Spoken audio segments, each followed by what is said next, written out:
Hey everyone, welcome back to Upside Down Data. In this video, I'm going to talk about the VIX, Volatility Index. So if you guys like the content, subscribe to the channel, give the video a like, and follow us on Twitter, where we put out regular updates about our risk indicators and more. So what I have up here on the screen is the VIX. The VIX is an index of expected volatility. It's sometimes thought of as the fear gauge because basically it tracks the degree of fear in the market and how much people are on the verge of panic, or in some cases in a full-blown panic. When the VIX spikes, that's bad news for risk assets.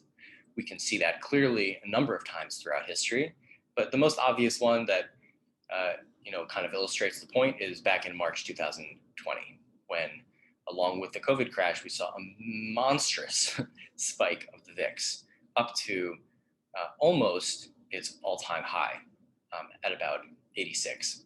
So that reflected the degree of fear that was in the market, the degree of panic that was going on, and the capitulation that was happening. Right now, given the uncertainty in the markets and obviously in the world more broadly, well beyond the markets, the VIX is a good thing to watch. Fear has been building, and that's reflected in the fact that the VIX has been trending. I'm zooming in now. This is the weekly chart on the VIX, and what we can see is, starting from approximately June 2021, the VIX entered an uptrend. If we want to be a little bit more conservative about that, we could say that the VIX entered an uptrend at the beginning of November 2021. So what can we learn from looking at the VIX that we don't already know? Because we know that the world is a bit unstable right now, and obviously that's going to affect markets. But what can we learn from looking at this chart specifically? Well, the first thing that you can note by looking at this historical chart of the VIX goes back to 1990. And again, this is the weekly chart, is that the VIX exhibits roughly two kinds of behavior. The first kind of behavior that the VIX sometimes goes through for extended periods is sideways movement. We see that in the mid-1990s. That's not to say that there weren't spikes in both directions. There were, but basically the market was not trending. The VIX was not trending. It was basically caught within a range for that period. And the other kind of market behavior that the VIX demonstrates is trending behavior.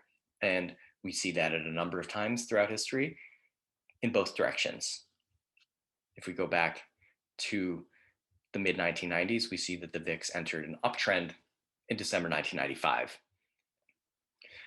We can see a massive trend that happened beginning in late 2006 and leading up to the crash of 2008. So that was a very, very dramatic uptrend that the VIX entered there. And we can also see it right now, where, as I mentioned, in July or November, depending on how you want to conceptualize this, the VIX began an uptrend.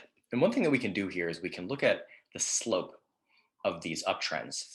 And by doing that, we can get a sense of how what's going on right now ranks alongside some of these other fearful periods in the market. And so what I'm going to do is I'm just going to take the angle of this move that the VIX is in right now. And if we take it from June, we have a 63-degree angle. If we take it from November, we have a slightly steeper 75 or 76% angle. And so here is a baseline. This tells us a little bit about the pace at which fear is increasing. Very simple analysis, right? This is an index of fear. The rate at which this is going up reflects the rate at which markets are becoming more fearful and expecting more downside volatility.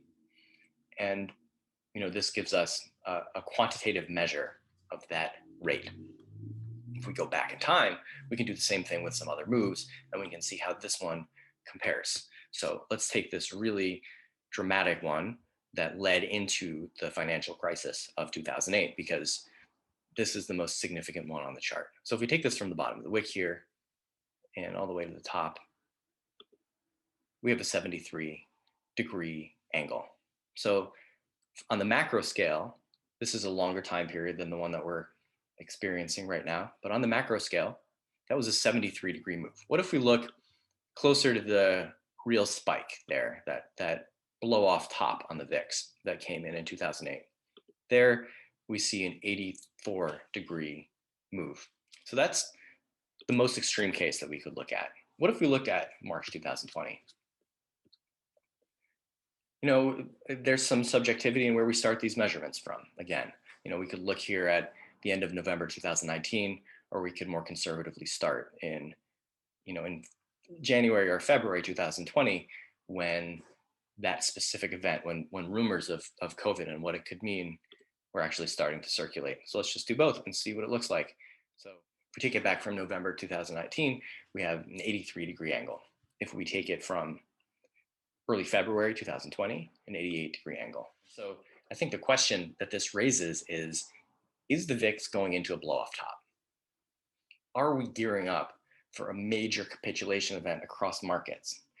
The VIX is specifically calculated based on the weighted ratio of calls and puts of the S&P 500. So it's specifically reflecting that market. But obviously, Bitcoin and risk markets broadly are highly correlated with the S&P 500. And so if we see a major spike up on the VIX, which it looks like could be what we're gearing up for, then that would obviously correspond to a major capitulation event for Bitcoin, for the crypto market, for equities generally, and for risk assets generally. What are some levels to watch if we're expecting or open to the possibility that there's going to be a blow off top on the VIX? What are the levels that we want to watch? One clear one is the 50 level. We see that the VIX has visited this level a number of times throughout history. Back in 1998, again in 2002, it respected it again as resistance in 2010, 2011, more or less in 2015, in 2018, and it's only blown above that level on those two occasions that I already mentioned, the financial crisis of 2008 and the COVID crash of 2020.